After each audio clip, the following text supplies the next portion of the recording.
pero lo que nosotros hemos identificado es que tienen una funcionalidad emocional gigante. Gigante, claro. Por lo que ahorita hablábamos, es decir, yo voy en el bus y cada momentico cualquier persona me está preguntando sobre mi situación. A nosotros, por ejemplo, nos llaman mucho las familias cuando los niños o las niñas nacen sin alguna parte del cuerpo. Digamos que la pregunta es, ¿cuándo, en qué momento se le puede poner una prótesis? Y digamos que la retroalimentación nuestra siempre es, ojalá nunca. Normalmente son pérdidas de dedos, dedos y manos. ¿Por qué? Pues porque es una parte del cuerpo que es... Hola, hola a todos, bienvenidos a un episodio más de este episodio y de este canal que estamos construyendo en conjunto. El día de hoy les quiero presentar a mi querida invitada Sandra Agudelo, que ya les voy a decir quién es exactamente Sandra Agudelo y por qué nos está acompañando en este momento. Y es que Sandra es psicóloga humanista que lleva más de 15 años trabajando con personas que han sufrido la pérdida de alguna parte de su cuerpo, amputaciones, y también trabaja con prótesis hiperrealistas. Entonces, Sandra Agudelo, también conocida como Sandrita, por eso van a escuchar que le digo mucho Sandrita, pero bueno, Sandrita, háblanos tú, cuéntanos también cómo llegaste a esta empresa y bueno, también me hablabas de que también trabajas en el proceso de producción de las prótesis. Bueno, muchas gracias por invitarme. Para mí es muy importante, pues primero compartir este espacio contigo y también poder conversar de algo que me apasiona muchísimo y es el tema, pues como de la diversidad corporal, de las prótesis como un elemento transitorio, pero también como un elemento que ayuda a las personas a ir superando muchos asuntos de tipo emocional y físico. Entonces, mil gracias por este espacio. Con todo gusto. Bueno, entonces sí, de profesión soy psicóloga. Llevo trabajando en Más Capacidad aproximadamente 15 años. Más Capacidad es una empresa que se dedica a elaborar productos con altos niveles de realismo para diferentes partes del cuerpo. Elaboramos algunas prótesis faciales, narices, orejas, para miembro superior, deditos individuales, manos completas, para pies, partes de pie. Es importante aclarar que las prótesis que hacemos para pies no son prótesis ortopédicas ni funcionales, son prótesis estéticas. Okay. Y también hacemos mamas externas para mujeres que han perdido los senos por cáncer de mama. Okay. Bueno, entonces, digamos que en Más Capacidad yo ingresé aportando como acompañamiento a David, que es un amigo de hace aproximadamente 25 años ya. David es ingeniero mecánico y llegó a todo el tema de las prótesis porque pudo combinar como conocimientos de arte a través de su familia. Tiene unos tíos que son artistas y él trabajó mucho tiempo con ellos y con la ingeniería mecánica logró como mezclar esas dos áreas o esas dos disciplinas. Empezó a investigar mucho sobre materiales, técnicas y procesos y aprendió a elaborar las prótesis. Yo llegué a ayudarlo con unas bobaditas y terminé apasionándome mucho con este tema a tal punto que él me enseñó a elaborar las prótesis. Digamos que sé de todo el proceso de elaboración técnico de las prótesis, pero mi mayor habilidad es en darle color a las prótesis, en todo el tema de la pigmentación de las prótesis, que se vean con los colores de la piel. Sí, que tenga como todas las características de la pigmentación, más pues parecida al color de la piel de la persona. Ok, súper interesante. Pues en primer momento, por lo de tu amigo que haya unido esas dos, pues como artes y haya decidido dedicarte a esto. Y pues lo otro, me dices que llegaste pues haciendo bobaditas, pero hoy día incluso ya acompañas desde la psicología los procesos que llegan allá, ¿cierto? Entonces a mí sí me interesa mucho saber cómo son los duelos o cómo es un duelo después de la pérdida de una parte del cuerpo. Bueno, hay algo que aprendí, digamos que durante este tiempo, y es que los procesos de duelo se diferencian mucho dependiendo del momento en que se vive la pérdida. Ejemplo, hay pérdidas por algunas situaciones congénitas o algunas situaciones médicas, ¿cierto?, que se dan al nacer.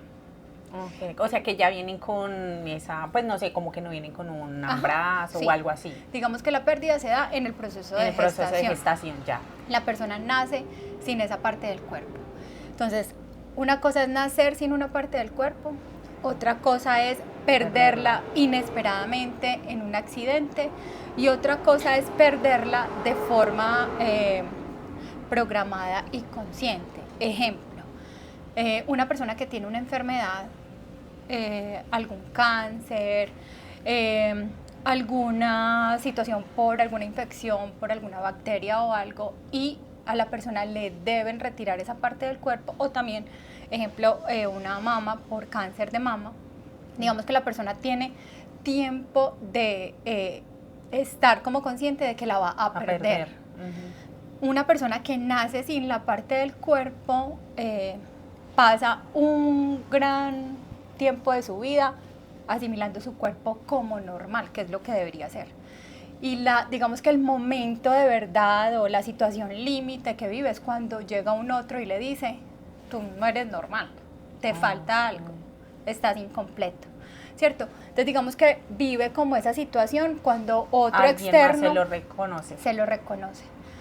Y una persona que vive un accidente, alguna situación de forma inesperada, digamos que no tiene tanto tiempo de procesar el duelo, entonces puede que su afectación sea un poquito mayor, ¿cierto? Entonces digamos que nosotros logramos diferenciar como esos tres tipos de momentos o de vivencias de pérdida al nacer por un accidente de forma inesperada o de manera programada.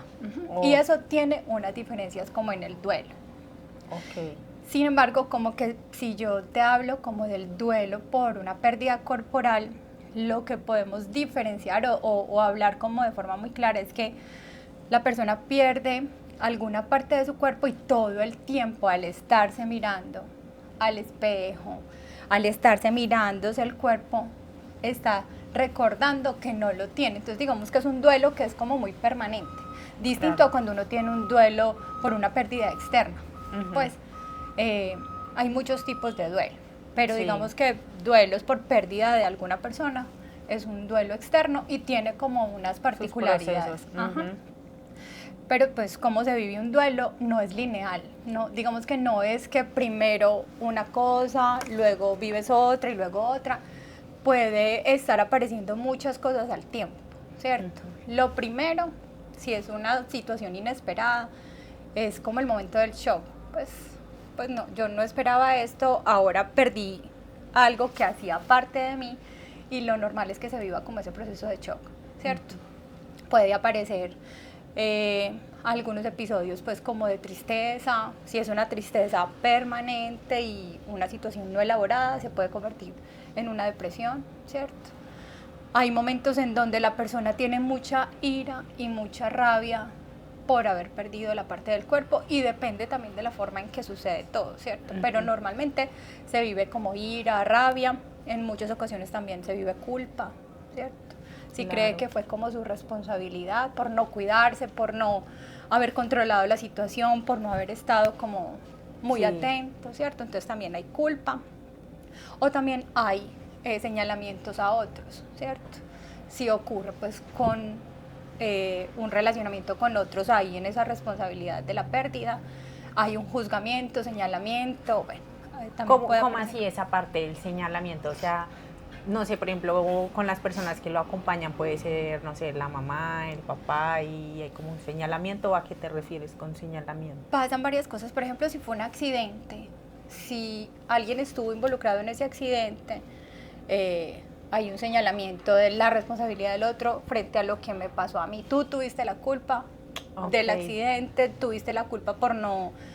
si es un accidente de tránsito, si es un accidente laboral, si es un accidente doméstico, hay que buscar algún responsable. Casi siempre la mente tiene que buscar algún responsable, o soy yo o es un otro que tuvo la culpa de lo que me pasó. Entonces se refiere más como a ese señalamiento de la responsabilidad de lo que ocurrió. Entiendo. Y luego va apareciendo todo el tema como de la aceptación. Bueno, ya pues perdí esa parte de mi cuerpo y no hay manera de que vuelva, ¿cierto? Entonces aparece como esa aceptación y ya todo el tema como de la integración de todo lo sucedido a tal punto en que la persona empieza a entender como ese nuevo cuerpo, ¿cierto? Esa nueva forma de ser, esa nueva forma de habitarse y de habitar el mundo. Digamos que eso es como el ideal de lo que uno quisiera que todas las personas que viven alguna pérdida corporal llegaran, pero pues no es así de fácil, o sea. Sí, no, es que deben ser muchas cosas. Pues ahora que tú lo dices, como que con esos 3 tipos de casos que hay, que es pérdida, que es la pérdida o que ya viene con, pues como desde la gestación o que ya ha sido programado, el proceso debe ser pues completamente diferente. Me imagino que, por ejemplo, los que pues los que están programados ya vienen como con un proceso antes y se van preparando, entonces como que el duelo a la hora de hacerlo, pues como que es como cuando las parejas cuando hacen duelo dentro de la relación y ya cuando terminan como que ya la persona pues que hizo el duelo dentro de la relación, su duelo después de la ruptura no es tan tesa, ¿cierto? Entonces me lo imagino como así para estas personas. Sí. Me genera también dudas, por ejemplo, el de la gestación, ¿cierto? Los que vienen desde el nacimiento, si realmente ellos pasan un duelo, ¿cierto? Sí. Si a eso se le llamaría duelo. Digamos que aparece como un entendimiento de su cuerpo como algo que no, pues no encaja. Okay. Y entonces aparece un rechazo permanente de su cuerpo. Entonces digamos que sí puede vivirse un duelo, pero no se da como en esa primera etapa. Sí, no es como un duelo de pérdida, no, sino un duelo de aceptación. Literal, tiene que ver con eso y ahí juega un papel fundamental los grupos primarios, ¿cierto? Está la familia, los entornos educativos, los entornos sociales, que son los que todo el tiempo le están diciendo, usted no está completo. O sea, okay, usted es raro, usted es incapaz, no es valioso, entonces lo que recibe todo el tiempo es esa información, entonces está en ese autorrechazo permanente que se convierte como en esa necesidad de esconder, de tapar, sí, de que no me miren. Justamente estaba pensando en eso, me acordé en el colegio, cuando yo estaba como en 7º, conocí una chica, ella pues físicamente preciosa, pero yo me daba cuenta que ella siempre era como con el bracito así. Yo no entendía porque realmente no se le veía bien, nunca se le veía nada. Hasta que en alguna ocasión creo que nos mandaron a quitar el buzo o algo así y ahí alcancé a ver que efectivamente como que no tenía unos dedos de la mano. Ajá. Y ella todo el tiempo era así, o sea, como que... Y era impresionante, o sea, era impresionante ver cómo pues cómo se llegan a tapar esa parte como sintiendo vergüenza, ¿no? A nosotros, por ejemplo, nos llaman mucho las familias cuando los niños o las niñas nacen sin alguna parte del cuerpo. Digamos que la pregunta es, ¿en qué momento se le puede poner una prótesis? Y digamos que la retroalimentación nuestra siempre es, ojalá nunca, porque no tendríamos por qué tapar, ocultar o esconder algo que tendría que ser tan normal como la diversidad corporal, ¿cierto? Entonces digamos que casi que la orientación que nosotros siempre hacemos es, primero, la familia tiene que capacitarse y formarse en todo el tema de diversidad corporal, ¿cierto? Cuerpos que no tienen alguna parte del cuerpo. Cómo yo como mamá o como papá me estoy relacionando con ese hijo o con esa hija que nace así, ¿cierto? Claro. ¿Yo qué le digo? ¿Cómo lo preparo? Yo cómo entiendo que él va a ser habilidoso o que ella va a ser absolutamente habilidosa si yo le doy esa confianza para que avance. Seguramente van a hacer 2 o 3 cosas que no va a ser capaz de hacer, contadas. De resto, todo lo van a ser capaz de hacer. Claro. Nosotros nos damos cuenta porque nos llegan los chicos y las chicas a nuestra oficina y los vemos cogiendo el tetero, jugando, haciendo absolutamente todo. Ellos no son conscientes de lo que el mundo externo ve. Ajá. Ellos entienden su cuerpo así, entienden que su cuerpo está bien así. Ya cuando van creciendo es que van entendiendo que no encajan en el molde común Sí, social, el ¿cierto? común social. Entonces nuestra recomendación es no, lo primero es, prepárense ustedes como familia para acompañar los procesos de su hijo o de su hija. Segundo, acompañen a ese chico o esa chica para que se fortalezca en la aceptación de su cuerpo y que potencie sus habilidades al máximo. Y puede que con eso en ningún momento sea necesaria una en prótesis. ningún momento. Puede que más adelante, en alguna etapa más adulta, quiera explorarlo como nos ha pasado. Ajá. Tenemos personas que nacieron sin alguna parte del cuerpo y ya en una edad de 30 años quieren saber qué es usar una prótesis. Uh-huh. Porque también van identificando que socialmente falta mucho para aceptar. Exacto, y habitar los espacios de forma tranquila. Entonces es muy incómodo para las personas estar respondiendo preguntas que no van al caso, observación del resto de forma despectiva, ¿cierto? Claro. O teniendo que explicar que tienen muchas habilidades para poder explorar trabajos, para poder acceder pues como a pareja, ¿cierto? Entonces digamos que la sociedad sí tiene muchas barreras con eso. Wow. Y a veces las prótesis permiten como hacer un proceso de transición para diferentes áreas personales y sociales. Entiendo. Y que uno no debería preguntar, ¿no? Porque yo creo que a veces hasta uno mismo la caga. Literal, no deberíamos preguntar absolutamente nada. Nada, ni siquiera, pues que uno a veces es curioso, ¿no? Y sí, es claro. Como, ¿qué te pasó? Digamos que eso tiene que tener ya un nivel de confianza con el con la otro, persona. Pero tiene mucho que ver con la incógnita que a mí se me genera mental frente a ese otro, ¿cierto? Uh-huh. Porque yo necesito saber qué pasó, pero esa pregunta no es necesaria. Uh-huh. Pues no, ya es en un proceso, como te digo, ya de confianza. Y que se vaya dando el tiempo y que sea la misma persona la que decida contar qué fue lo que pasó. O sea, lo que tú nos recomiendas es que cuando veamos una persona con esta, pues como con alguna condición, lo mejor es no preguntar. Porque mira, o sea, incluso me surgió mucho la duda en estos momentos porque a mí me ha pasado, como que veo a alguien que le pasó algo y es como mi interés de saber qué pasó, ¿cierto? ¿Qué pasó? Y me retraigo, es como que prefiero no preguntar nada porque realmente no sé qué vaya a pasar, ¿no? Sí, claro. Entonces, pero ya con esto que me dices me queda muy claro que es como cuando sea la persona la que decida en qué momento decirlo. Puede que la persona esté tranquila para hablarlo, pero puede que la situación sea una situación reciente, o sea, una situación de una historia trágica, que sea una situación de la que no quiere hablar en lo absoluto. Y yo le pregunto a la persona yendo en el metro, en un bus, en la calle, yo no sé cuál va a ser el impacto de esa pregunta, claro. ¿Cierto? Y realmente lo profundo de esa pregunta va a yo resolver mi inquietud, no ayudarle a la persona. O hacer algo, sí, exacto. Entonces, claro, hay que tener mucho cuidado y esa pregunta no debería soltarse de forma tan rápida, ¿cierto? Uh-huh. Sí. También dijiste algo de las miradas. Sí. ¿Con eso a qué te refieres exactamente? Mira, lo normal, y eso yo también quisiera como hacer énfasis en eso, como para que tampoco quienes estamos en el entorno nos sintamos como tan malas personas.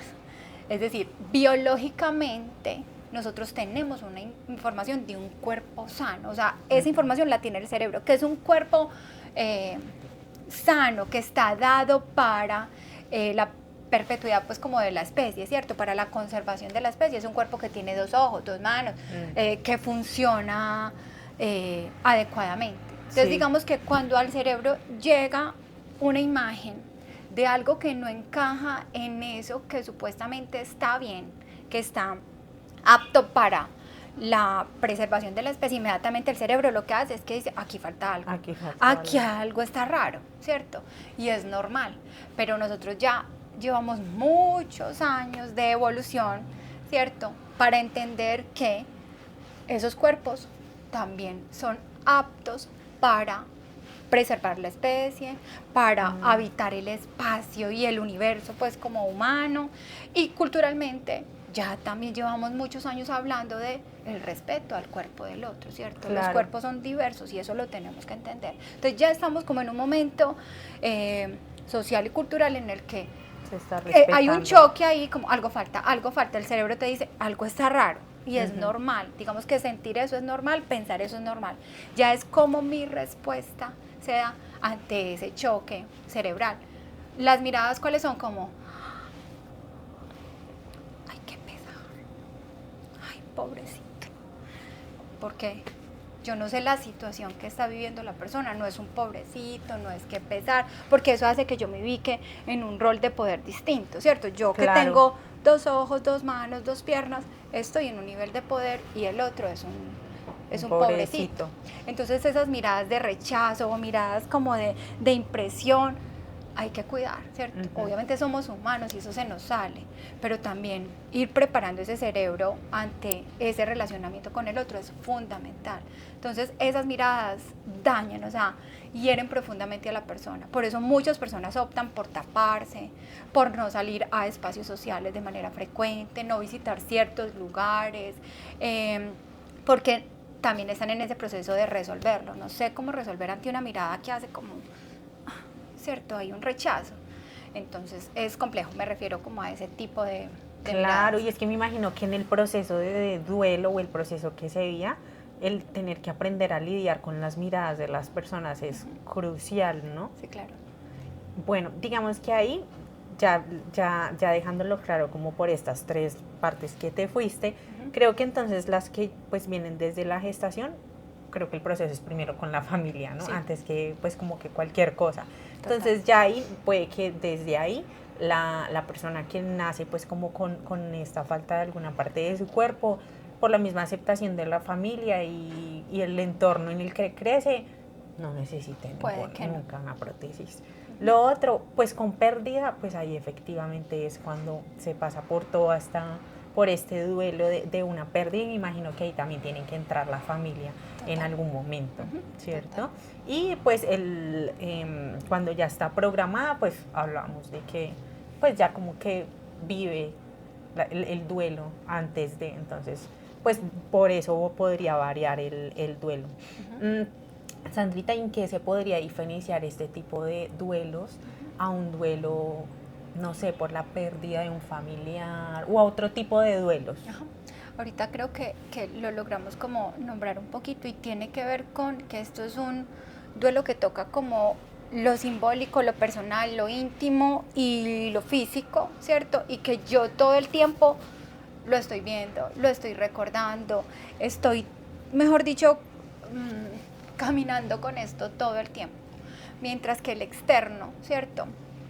No es que se elabore más fácil, no es que no duela igual, no es que no impacte igual, pero hay unos momentos en los que no está tan permanente, ¿cierto? Entiendo. No está ahí permanente. Mientras que el duelo por pérdida física, sí. Es algo permanente, sí, que está ahí todo el tiempo, mientras que a uno que se me le lo puede recuerda, me lo recuerda todo el tiempo. Y hay una situación puntual que a lo largo de todos estos años nosotros hemos ido identificando, y es como si el zoom, como cuando se hace el zoom con la cámara, aquí el cerebro hace el zoom a la zona donde se perdió. Entonces la persona como que pierde el enfoque del resto todo esto que hay y se enfoca en lo que perdió. Y todo el tiempo como que ella piensa que lo están mirando ahí, que las miradas se enfocan ahí, que todo está girando en torno a eso. Y es muy teso porque es una sensación de desgaste permanente, o sea, la persona calcula todo, calcula cómo va a mover las manos, cómo va a saludar, quién nuevo llega, en qué parte del restaurante se va a sentar, que va a coger los cubiertos y no le van a ver las manos. Hay situaciones que pueden ser pérdidas de algunos dedos del pie y la persona deja de ir a piscina, a mar, a espacios donde tenga que descubrirse los pies. Es más, todo el tiempo piensa que el otro sabe lo que ella tiene. Entonces, en su cabeza es una información permanente de desgaste, de calcular todo, y digamos que emocionalmente es un asunto demasiado difícil.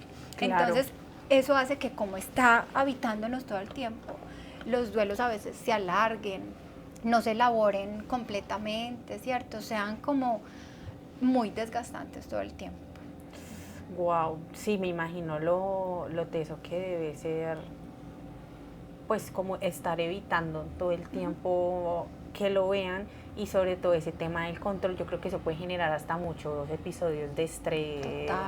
Total. Y digamos que ahorita tocaste algo muy importante, y es que la familia también empieza a atravesar un duelo de la persona, ¿cierto? Es decir, vos venías con una forma de ser, con una energía, con un ánimo, con unas características que se fueron transformando y se fueron perdiendo. O sea, no solo se transformó tu cuerpo, sino que se transformó Tu forma de ser. sí, tu ánimo, tus características personales.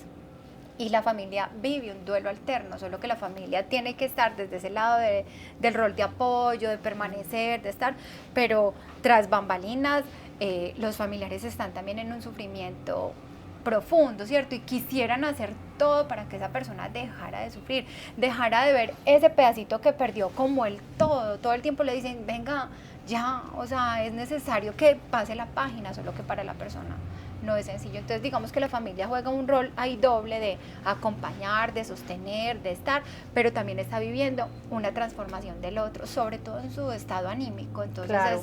es difícil de sobrellevar.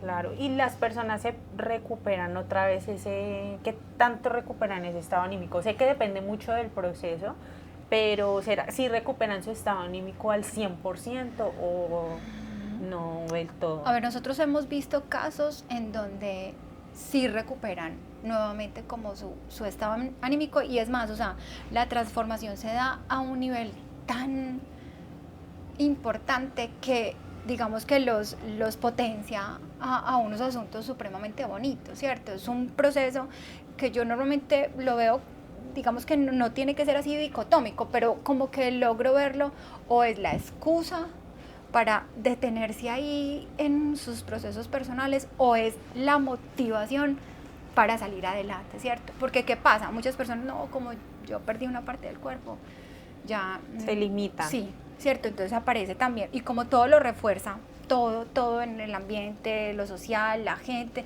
todo lo refuerza, entonces la gente se termina creyendo eso. O hay personas que dicen, no, esto a mí no me va a limitar. Y por el contrario, encuentran Terminan unas superaciones gigantes. Entonces, digamos que más que recuperar al 100 es que se dan transformaciones muy bonitas. Y sí se dan. Obviamente, ¿cuáles como, digamos que cosas que pueden ayudar? Una buena red de apoyo, ¿cierto? Familia, amigos, pareja, bueno. Tal vez ayuda profesional en caso de que vean que se requiere acompañamiento psicológico, terapéutico o alternativo. Y todo el tema de trabajo, de pues como su nuevo reconocimiento como de ese cuerpo que se transformó. A eso hay que hacerle mucho trabajo, ¿cierto? Y si esas cosas están ahí fluctuando alrededor de la persona, yo siento que eso ayuda mucho. Hemos visto casos en donde las personas van logrando como estabilizarse nuevamente. Genial. Y tú ibas hablando de algo como de las emociones que se viven al principio, que son como la tristeza, la ira, la culpa, imagino que también mucha impotencia, ¿cierto? Y justamente te quería preguntar por eso, por las emociones que se viven al principio del proceso. No sé si hayan algunas más de estas que me acabas de mencionar.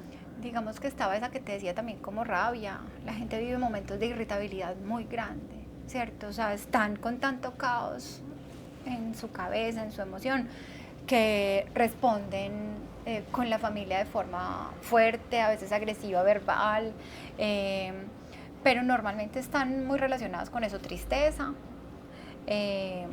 rabia, en algunos momentos ansiedad.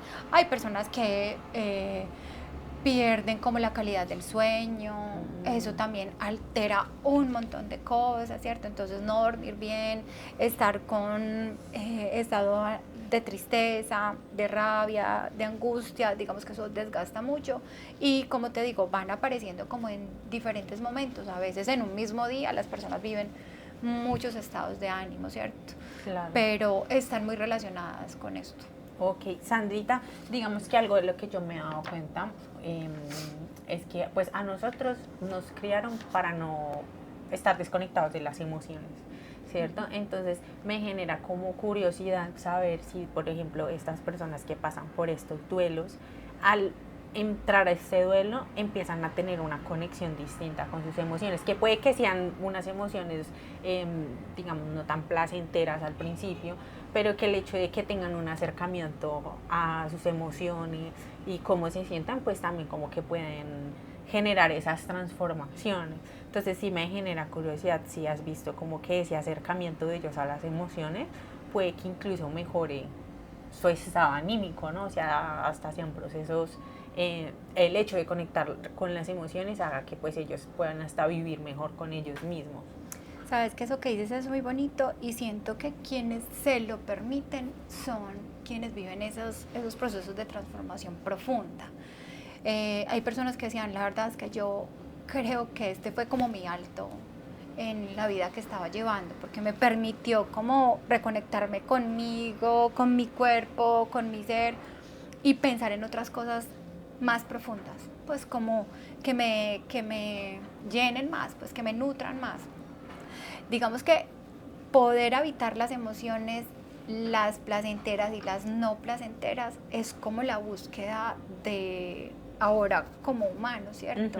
Poder reconocer esas emociones que a veces nos generan caos, demasiada confusión, a veces unos estados, eso pues como de... hay unas que se denominan como emociones muy frías, ¿cierto? Sí. Que congelan, que detienen, que están ahí, pero que indiscutiblemente son necesarias. Casi siempre estamos como aplaudiendo la alegría, la felicidad, el amor, pero pues la tristeza te permite conectarte con un montón de cosas, descubrir un montón de asuntos, estar en silencio contigo, pues solo. Eso permite muchas cosas, digamos que, claro, entenderlas desde ahí es algo que tratamos de promover mucho, pero no nos han enseñado a habitarlas y creo que la gente le huye, las repele, o sea, no quiero estar así, no quiero estar en depresión, yo no quiero estar en tristeza, no quiero sentir ansiedad, pero ese tipo de cosas hacen parte de lo que somos como seres humanos y rescatarlas, nombrarlas, habitarlas y permitirlas, digamos que es como lo más recomendable. Entiendo. Sí, es que, digamos, por ejemplo, yo tuve hace poquito un tema con la ira, como que yo, por ejemplo, no me permitía sentirla, era como que siento rabia, ay no, un chiste, nos reímos y todo está bien, ¿cierto? Y justo en este año ha sido como mi año de conectarme con la rabia y dejar de pensar que la rabia es una emoción, la rabia o la ira es una emoción mala, ¿cierto? Porque es que uno la mete como en esa vaina de que sentir ira o rabia está mal. Entonces, como yo pensaba que estaba mal, entonces todo lo opacaba con risas. Y claro, a mí, ¿qué enseñanza me dejó este año la rabia? Es como, es que si tú no sientes la rabia, tú no vas a saber cuáles son tus límites, qué es lo que te parece injusto y lo que no quieres permitir en tu vida. Y si tú no marcas límites en tu vida y no sabes lo que no quieres permitir en tu vida, pues la gente fácilmente va a pasar por encima tuyo, después te vas a sentir peor y vas a estar tanto culpándote a ti como a los demás, ¿cierto? Entonces, como que por eso me parece como tan importante cada vez más hablar de esto, de sentir las emociones todas, o sea, todas, porque incluso cuando uno se permite aceptarlas es cuando menos como que las retiene en el cuerpo. Literal. Están o sea, hacen lo que tienen que hacer. Digamos que con la ira hay un ejemplo bonito y es la ira trae un fuego de movilización. Hay algo que hay que hacer porque soy muy bravo, ¿cierto? Y algo me está incomodando y me tiene en este estado. Algo hay que hacer. Si yo lo retengo, o me quemo literalmente, o cuando tiene que salir, quemo explota.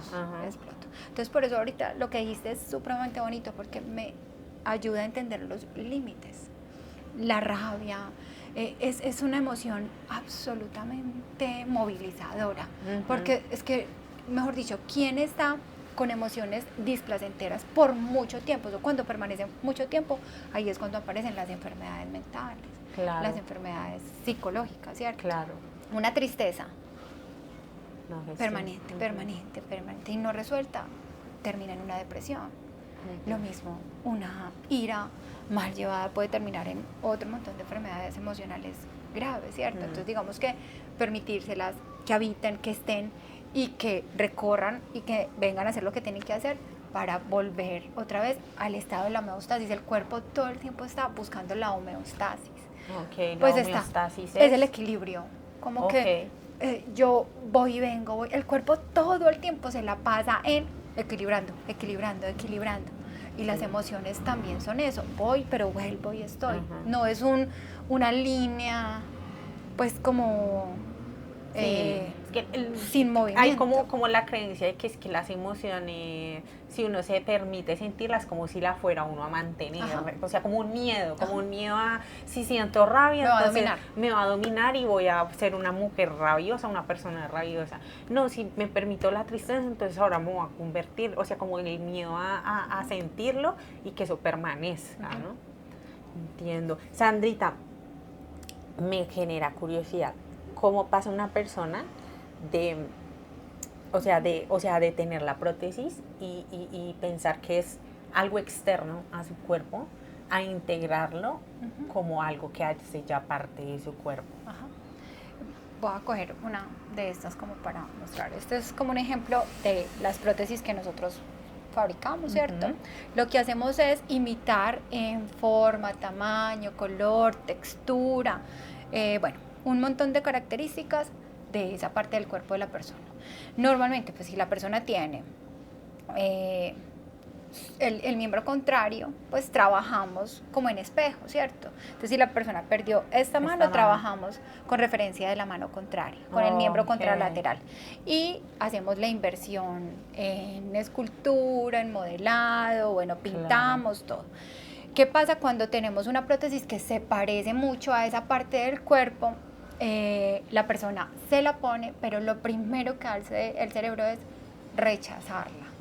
Pues, ¿por qué? Porque el cerebro ve algo muy parecido, muy cercano, pero espera movimiento, percepción, mayores detalles y espera ver eso que perdió. Entonces, digamos que hay como un nivel de frustración casi que muy cotidiano cuando nosotros estamos adaptando las prótesis. Las personas inmediatamente como que, bueno, sí se parece, pero le falta y entramos en ese punto de no es todo eso que yo esperaba. Claro, no es todo eso que yo esperaba. Claro, no, y es que son súper, o sea, la forma de las uñas, o sea, buscan que de alguna manera como que... Y esto es estético. Es estética. Ajá. Ok, ¿hay prótesis que funcionen como, pues, de funcionalidad? Mira, es decir, nosotros encontramos en toda el área de la ortopedia, ¿sí? Prótesis funcionales y prótesis con altos niveles de realismo, que son estas, que tienen como esa parte de la cosmesis más desarrollada. Pero lo que nosotros hemos identificado es que tienen una funcionalidad emocional gigante. Gigante, claro. Por lo que ahorita hablábamos, es decir, yo voy en el bus y cada momentico cualquier persona me está preguntando sobre mi situación. Si yo tengo una prótesis, disminuyen las preguntas diarias. Incómoda. Si yo tengo una prótesis, siento que tengo un poco mayor de confianza para evitar ciertos lugares. Y bueno, la prótesis permite eso. Entonces hay unas prótesis que son funcionales, que tienen unas intenciones de brindar justamente eso, funcionalidad a la persona. Hay prótesis robóticas de mano, mioeléctricas, hay prótesis de gancho, que tienen como todo ese componente de agarre, trabajo, coger cosas. O sea, hay manos que sí agarran. Sí, claro. Hay prótesis de mano que tienen... Pero imagino que vienen como desde por acá para que haya un sistema de agarre. Hay unas que son mecánicas y otras o robóticas o mioeléctricas, y digamos que tienen entonces unas formas de operar distintas. Las que son mecánicas funcionan como con un arnés en donde tú haces un movimiento y la prótesis abre y cierra con esos movimientos. Y las mioeléctricas o las robóticas funcionan a través de unos sensores en los músculos que envían la información para que la prótesis abra y cierre. Y hay prótesis pues para miembro inferior, que son prótesis para la marcha, para el desplazamiento, para correr, ¿cierto? Sí, las he visto. Y tienen esa funcionalidad. Las cosméticas tienen esa funcionalidad de que se parezcan, pero tiene ese componente más de tipo emocional. Entonces, ¿cuál es el momento en el que la persona pasa a dejar de ver la prótesis como algo externo a algo ya propio? Digamos, cuando pasa el umbral de ese rechazo del cerebro, en donde el cerebro ya dice, bueno, esto es una prótesis, no se va a mover, no se va a ver igual, no va a percibir, no va a cambiar de color con la temperatura, con mi emocionalidad, porque la piel cambia de color permanentemente según la altura, según la emoción, según calor, frío, bueno, muchas cosas. Entonces el cerebro logra entender eso, acepta ese elemento como algo que es artificial y la comienza a incorporar. Entonces digamos que eso se va dando como un proceso, sí, como muy con el tiempo. Digamos que nosotros acompañamos durante un mes como ese proceso, pero hay personas a las que les cuesta menos tiempo adaptarse y hay otras a las que les cuesta más tiempo. Pero un mes es el tiempo que nosotros hemos sentido, que la persona como que dice, bueno, ya, esto es una prótesis, funciona así, la uso para esto, no la uso para esto, y como que logra entender como para qué está hecha y qué le brinda, como que logra encontrar el punto neutral en donde siento que me brinda unas cosas y siento que no voy a conseguir otras. Ok, ¿y usualmente cuánto dura un proceso de acompañamiento? Normalmente nosotros estamos más o menos con la persona por ahí 3 meses, desde que llega hasta que ya como que se adapta a la prótesis, y digamos que este proceso de elaboración es muy complejo, o sea, llegar al punto de encaje, digamos como ideal, toma reprocesos, hacer nuevas prótesis, que la persona pues acepte las características mínimas pues esperadas como para la prótesis, y bueno, más o menos puede estar durando 3 meses. Hay personas que llevan con nosotros ya hace por ahí 14 años, que van renovando sus prótesis, y hay personas que con el pasar del tiempo y el uso de las prótesis llega un momento que dicen, ya, la dejé de usar. Y digamos que eso para nosotros es un motivo de alegría, ¿cierto? Que la persona pase por ese proceso, lo haya visto como un objeto transitorio y diga, ya salgo así, ya no quiero seguir como asumiendo la prótesis como el elemento de tranquilidad, ya, me la quito y ya no la vuelvo a usar. Y bueno, hemos tenido ese tipo de procesos. Ok, interesante que ustedes en vez de vender más prótesis es como que si ya la quiere dejar de usar, mejor. Súper, digamos que es como un proceso individual de la persona y un momento como para nosotros importante como de aceptación. Ok, Sandrita, ¿y cuáles son los tipos de casos que más les llega? Normalmente son pérdidas de dedos, dedos y manos. ¿Por qué? Pues porque es una parte del cuerpo que se usa en muchísimas cosas y es como la que se impacta como de manera más rápida ante las diferentes pues como actividades o accidentes que se viven. Sí, es como miembro superior. Ok, y Sandrita, ¿nos podrías contar de pronto alguna historia de algún caso que hayas acompañado y nos pudieras contar en primer momento? Sí, a ver, digamos que hay, o sea, como que uno recuerda muchos casos, nos han llegado muchos casos y muchos que nos han impactado significativamente, pero este caso es de una chica que entró a atención médica por unos cálculos y pues digamos que su situación de salud se complicó, entró como en un estado de coma, ¿cierto? Y para poder salir pues como de este estado, aplican un medicamento que se concentra en los órganos vitales, especialmente como cerebro y órganos vitales. Entonces deja como de irrigar sangre a otras partes del cuerpo. ¿Y qué hace? Que al no irrigar, pues ellas se vayan necrotizando. Lo común que pasa es que las punticas de los dedos necrotizando, ¿dijiste? No llega sangrecita, entonces se van poniendo negritos. Ok. Entonces va perdiendo como sí. Sí, se van poniendo negritos y lo que va pasando es que se va perdiendo tejido. Entonces lo que hay que hacer es que hay que cortarlos para que eso no vaya a impactar el resto. Entonces ya nos han llegado varios, pero en particular es de una chica que vivimos como todo su proceso en ese primer momento del impacto, de la pérdida de los dedos de la mano y de los dedos del pie.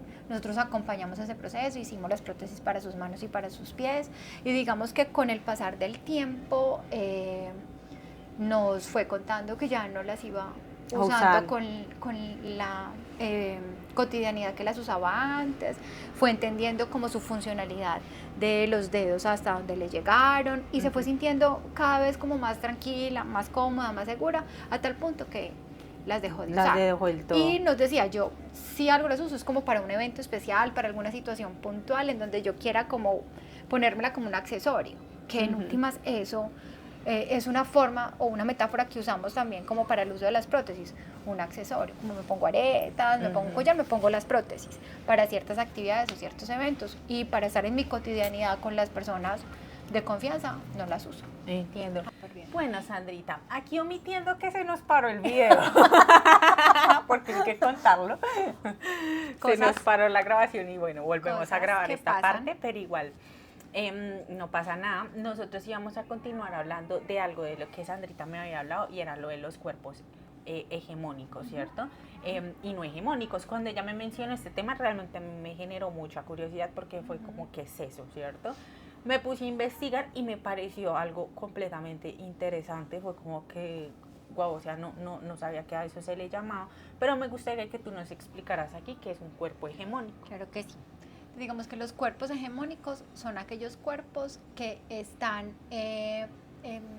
dados como por la cultura, por las estructuras de poder, son los cuerpos que ocupan como el lugar de belleza estandarizado, ¿cierto?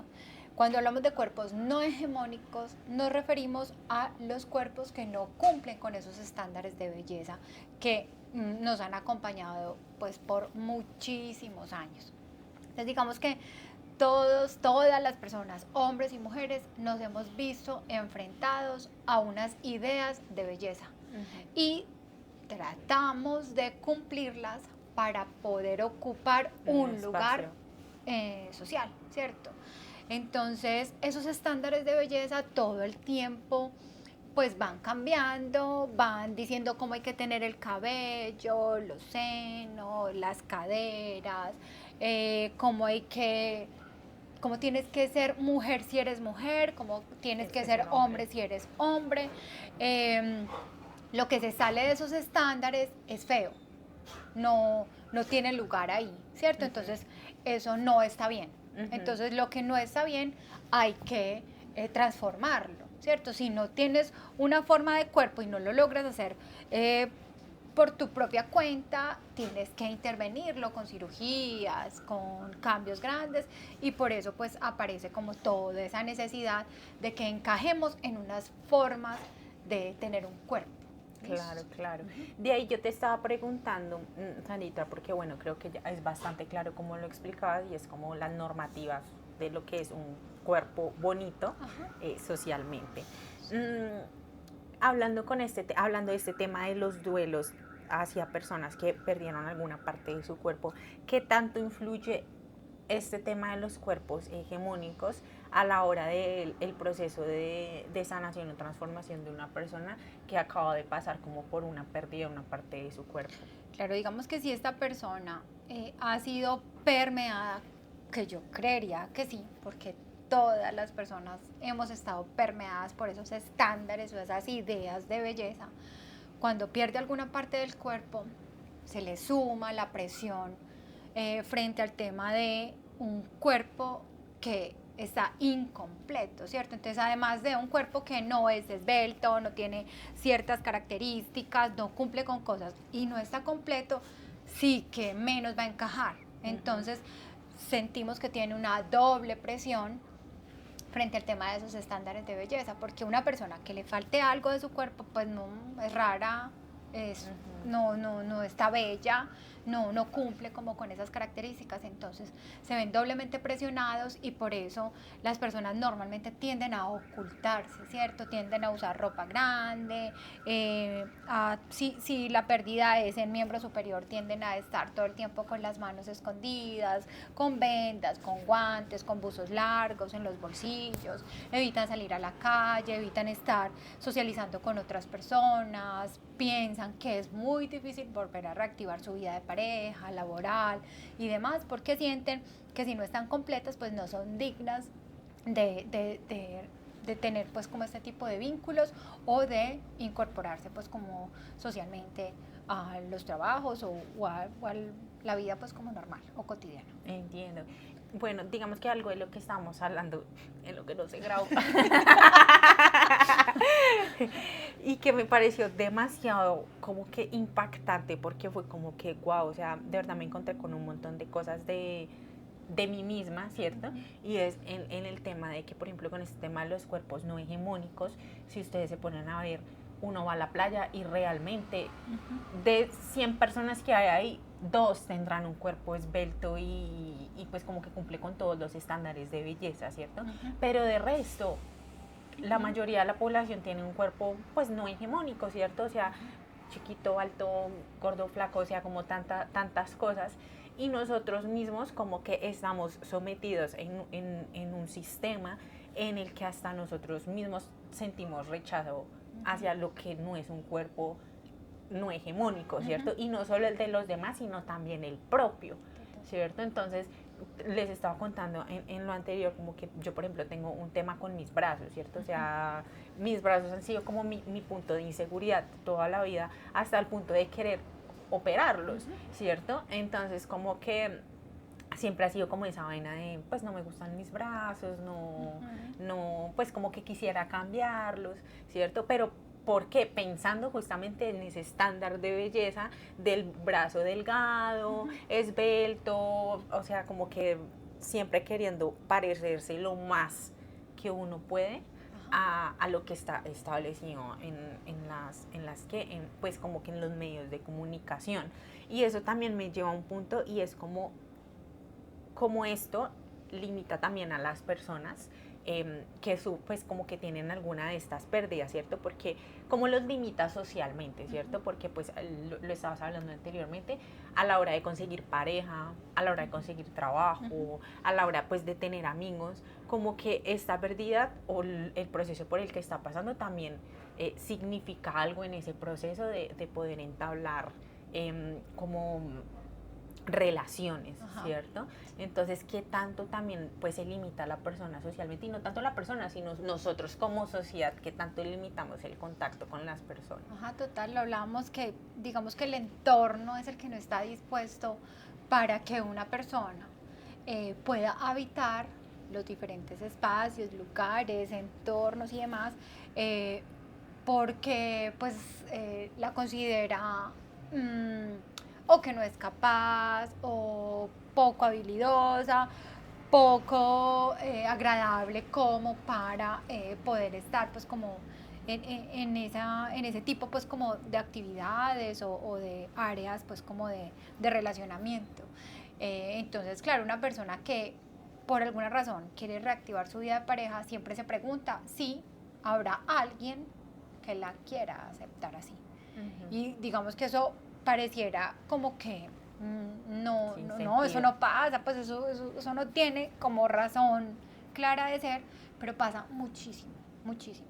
No solamente que la persona piense eso, sino que se encuentre con personas que inmediatamente generan un rechazo o es una razón importante para no continuar con ese vínculo, ¿cierto? Empiezan a conocer a alguien y se dan cuenta que le falta alguna parte del cuerpo y no, pues con una persona incompleta yo no voy a estar.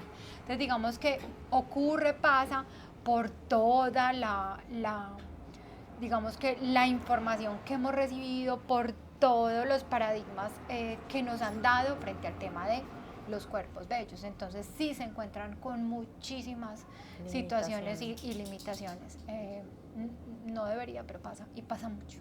Sí, y digamos que yo siento que ahí también es reconocer, pues como lo que te estaba comentando, que al escucharte hablar me encontré con mucha resistencia hacia mí misma, el hecho de pensar, yo puedo estar siendo esa, ¿cierto? La que tiene un rechazo hacia alguna persona que le falta alguna parte de su cuerpo, ¿cierto? Porque me lo alcancé a imaginar y dije como, bueno, sí, puede que en algún momento a mí se me presente la oportunidad y de pronto mi condición social, lo que aprendí, también como uno está socialmente construido, pues yo haga el rechazo, ¿cierto? ¿Por qué? Porque le falta una parte de su cuerpo, ¿cierto? Entonces como que eso me invita a pensar que tanto nosotros como humanos realmente aceptamos a los demás como son, o sea, como vienen y como están constituidos y justamente como este tema de los cuerpos no hegemónicos. Ajá. digamos que ahí es, es fácil como ver que hay otros que son los que rechazan, pero eso que tú dices, es decir, voy a poner un ejemplo, estamos en un espacio y yo te presento a una persona que en algún momento pueda generar algún vínculo contigo y te das cuenta que le falta una mano. Pues que en medio como de la situación, esa parte no la habíamos nombrado, no la habíamos puesto como sobre la conversación y en algún momento a esa persona le falta una mano, ¿cierto? Entonces digamos que claro, inmediatamente la pregunta para uno es ¿qué tan fácil para mí es decir, eso es un cuerpo diverso y no tendría por qué afectarme a mí en la posibilidad de verlo como alguien con quien yo quiera vincularme sentimentalmente, claro, emocionalmente, amistosamente. Ajá. Entonces digamos que claro, cuando aparece la situación real es que nos damos cuenta hasta dónde podemos estar preparados o podemos estar tan claros con esa apertura. Es en los momentos de verdad, ¿cierto? Porque pues desde aquí, desde la teoría, uno puede imaginarse muchas cosas, pero la vida real te va mostrando un montón de asuntos que uno dice, yo ahí tengo unas confrontaciones y unas preguntas importantes frente a qué tanta apertura mental tengo yo para poder aceptar cualquier tipo de cuerpo, ¿cierto? Porque es que, digamos que yo lo pongo al límite. Hay personas que por diferentes situaciones, lo mismo de nacimiento, accidentes y demás, pueden no tener nariz, pueden no tener alguna parte del rostro, ¿cierto? Pueden haber perdido algunas partes que en temas de vínculo y de comunicación impactan significativamente, ¿cierto? Porque hay partes del cuerpo que se ven afectadas, que la persona vive pues como el sufrimiento muy en privado o muy íntimo, pero que socialmente las personas no se dan cuenta que están. Pero cuando es, por ejemplo, en el rostro, es súper impactante. Claro. Y es, porque entonces aparece la pregunta de cómo lo miro, cómo estoy, cómo habito, cómo vinculo, sin que la persona no se sienta incómoda, no se sienta rechazada por mí ante un comentario, una mirada. O sea, es muy delicado, es un tema muy sutil, de mucho cuidado, y creo que no nos han enseñado eso. O sea, no nos han enseñado, primero, que hay tanta diversidad que no nos deberíamos sorprender por un cuerpo que vamos que no se parece a lo esperado, pero también no nos han enseñado a entender y a aceptar la diversidad corporal. Totalmente, y ahí va como esa pregunta de qué tanto influyen las redes sociales en este momento, porque nos hemos dado cuenta como, por ejemplo, los índices de niñas o jóvenes que sufren episodios de ansiedad, depresión, incluso hasta llegar a rayar en otras cosas como tocar el tema del suicidio, por el hecho de no ser igual a las chicas que ven en el TikTok, ¿cierto? Ajá. Entonces, ¿qué tanto influye también las redes sociales en eso ahorita, en estos momentos? Muchísimo. Hablábamos que es como esa arma de doble filo, ¿cierto? Aparecen todas las estructuras de poder que les interesa seguir sosteniendo los cuerpos hegemónicos. ¿Por qué? Porque hace parte de todo el tema del capitalismo, las marcas que venden, que están lucrándose todo el tiempo de esos estándares de belleza. Entonces, ese tipo de estructuras sociales tienen unas, pues sí, digamos que unas ventajas económicas y de muchos temas que hace que sigan pues como vendiéndonos esa idea. Pero también lo hablábamos, y es que hay una contraparte de personas que están hablando todo el tiempo de la diversidad corporal, de la belleza que no está enmarcada en esos estándares. Hablábamos de una cuenta que se llama El Cuerpo que Somos, Body Positive, que es un movimiento frente al tema de los cuerpos diversos.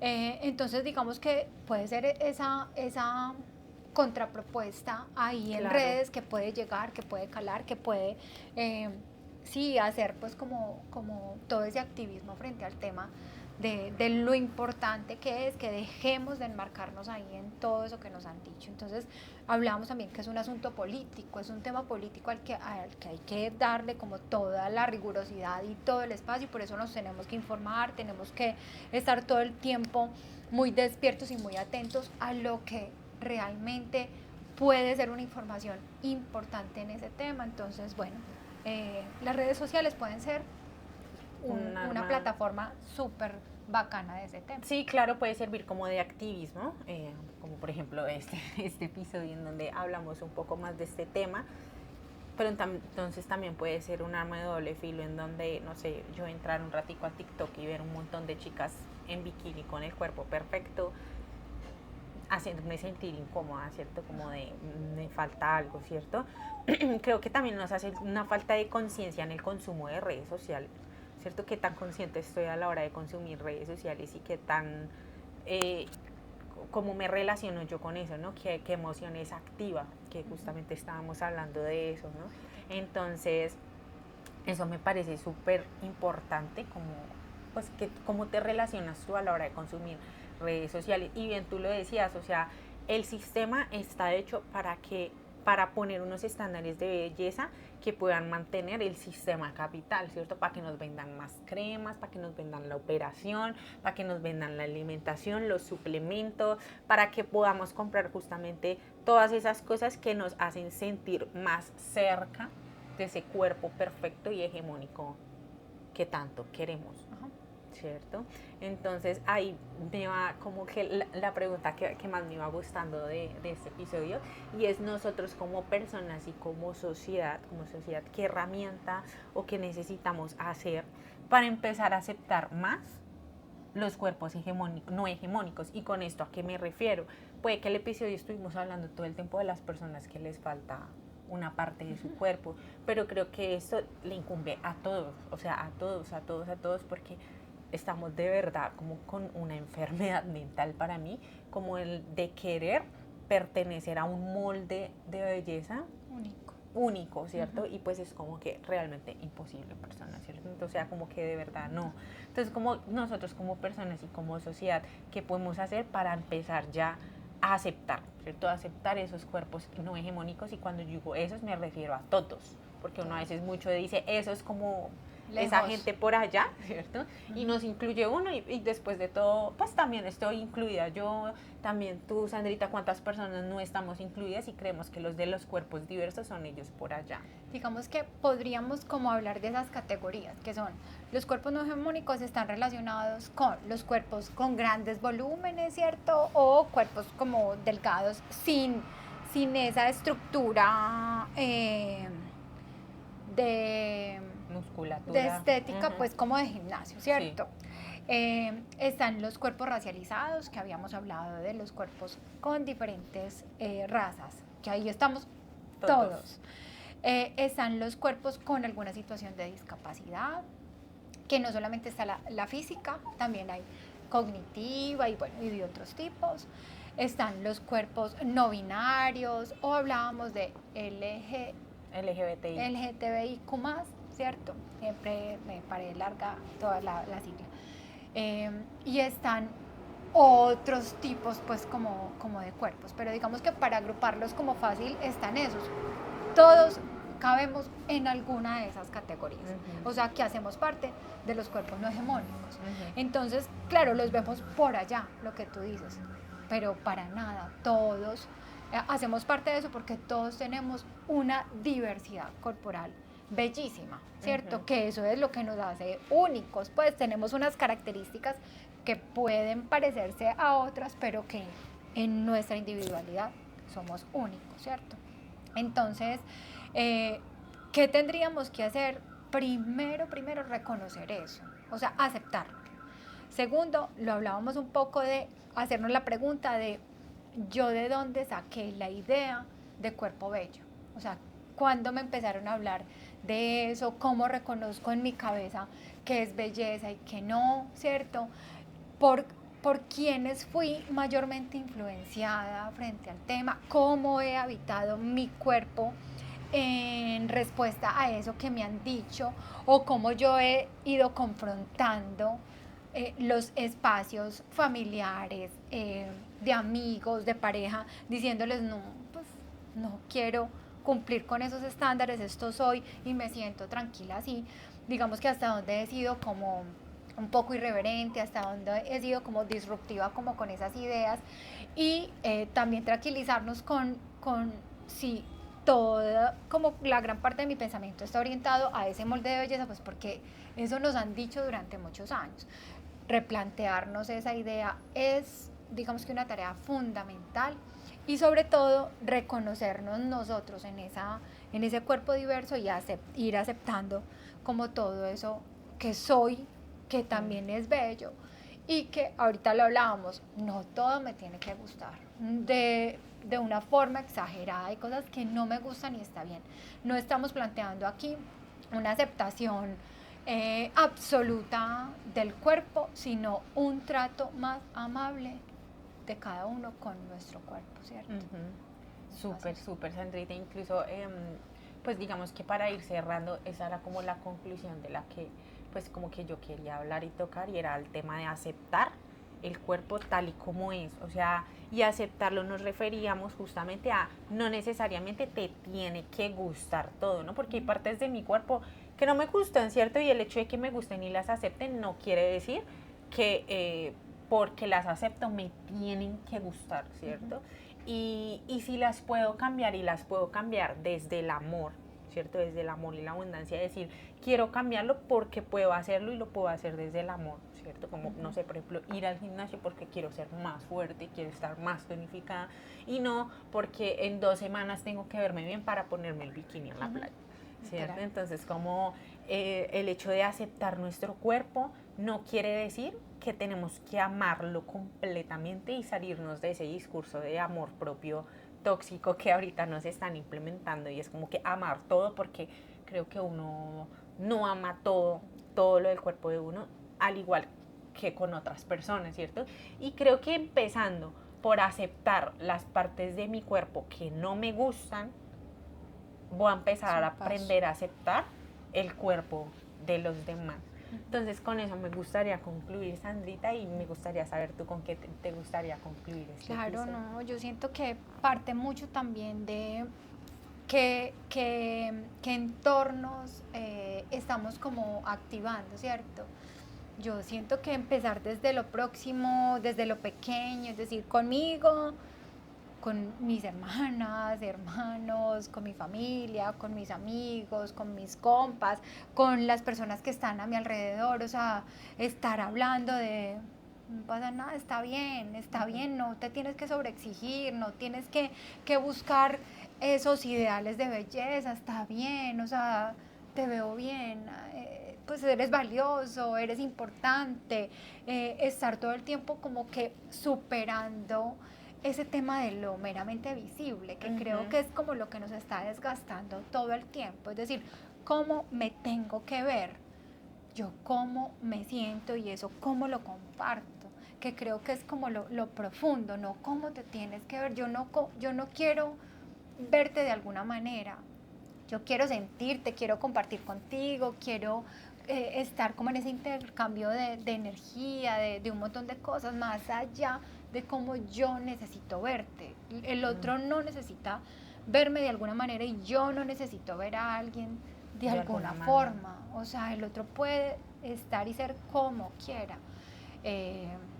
Creo que tendría que ver más como cómo estamos nosotros todo el tiempo activando eso, nutriendo eso, diciéndonos eso, porque no podemos esperar que la información nos llegue de las grandes plataformas, todo eso, eso va a tomar mucho tiempo, eso va a tomar demasiado tiempo.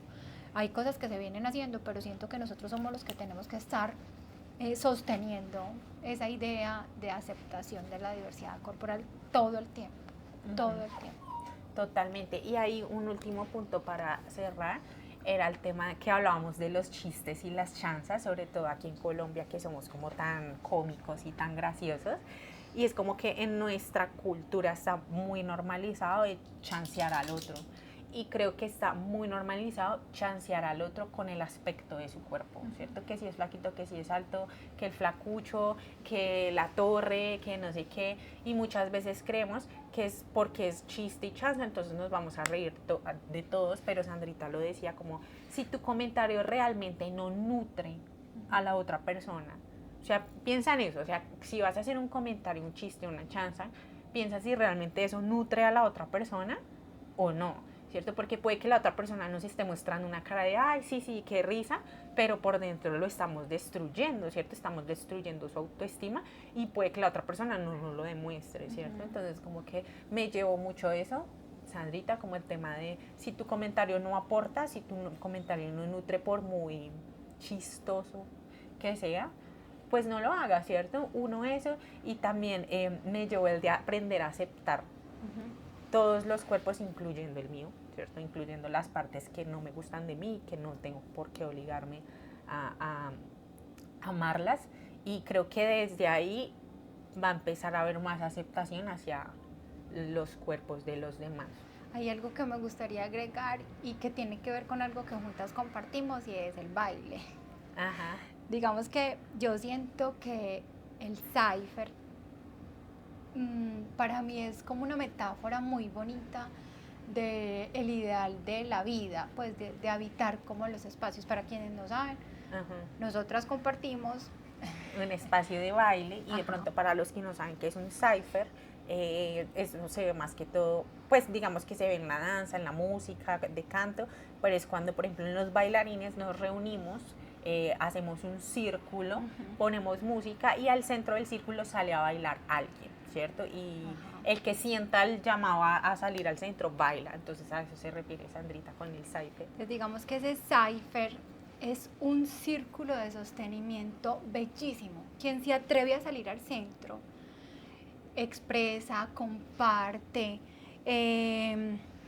eso es espiritual, es físico, o sea, tiene que ver con muchos asuntos, y quienes estamos afuera no estamos haciendo comentarios, no estamos diciendo si lo está haciendo bien, si lo está haciendo mal, cómo lo debería hacer, estamos conectados, sosteniendo la energía, disfrutando de su compartir, participando, siendo conscientes, estando. Entonces digamos que para mí es una metáfora muy bonita de todo esto que estamos hablando. Es decir, si en la vida real estuviéramos como en ese cypher de yo no te digo qué tienes que hacer, no te estoy haciendo comentarios sobre lo que eres o cómo eres, me parece como muy bonito como llevarlo como a la vida cotidiana, si fuera como un cypher en donde se respeta al otro tal y como es y se recibe eso que quiere compartir, que es genuino, es bonito, es íntimo, es profundo, no tendríamos este tipo como de confusiones en el relacionamiento de los unos con los otros. Entonces como que esa es como la conclusión también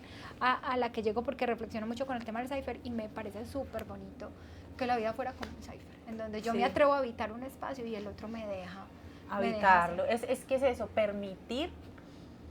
permitirnos a nosotros habitar los espacios y permitir al otro habitar el espacio, que creo que es como la palabra más linda que hemos podido decir en este proceso, en este episodio, y es el permitir ser a las personas, ser y estar, y sin como una expectativa de lo que debería ser. Entonces, Sandrita, muchísimas gracias por acompañarme en este episodio. De verdad, como que con todo lo que nos diste me llevo muchísimos aprendizajes.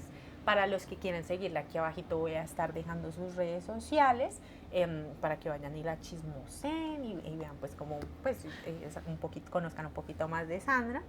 Y también recordarles que recuerden suscribirse para que también siempre les salga cada vez que sacamos un nuevo episodio de estos. Entonces, Sandrita, muchísimas gracias. A ti, muchas gracias. Y a todos los que están escuchando, muchas gracias. Nos vemos en una próxima.